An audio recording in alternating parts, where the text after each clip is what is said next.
बिस्मिल्लाहिर्रहमानिर्रहीम।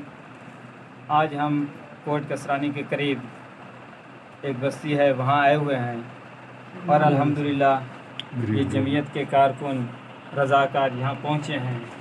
और ख़ुसूसन आज हमें इत्तिफ़ाक़न ये खुशी हुई है जब इस बस्ती में पहुँचे हैं तो ये हमारे बुज़ुर्ग बैठे हैं जिनकी आपने वीडियो बार बार देखी है कि जो नेट पे आ रही है कि मदरसा इनका गिर गया है, कि इनका छोटा सा मदरसा था बनात का और छोटे से गांव में ये दीन का काम कर रहे थे। और अल्हम्दुलिल्लाह खुशी होती है कि ऐसी जगह पे जहां कोई असबाब भी नहीं है फिर भी इन्होंने इतना अच्छा निज़ाम चलाया हुआ था।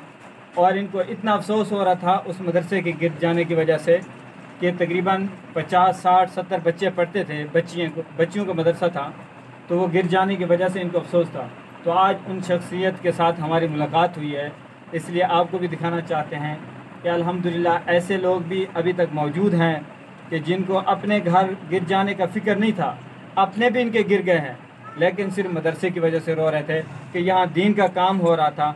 तो आप हजरात जो भी मुखय्यर हजरात हैं तो इनके पास तशरीफ़ लाएँ और अल्हम्दुलिल्लाह इनकी जो दीनी खिदमात हैं उनको सराहें और इनके साथ मदद भी करवाएं ताकि दोबारा मदरसा कायम हो जाए और इसकी इमारत बन जाए ताकि अच्छे तरीके से, मज़ीद अच्छे तरीके से दीन का काम कर सकें।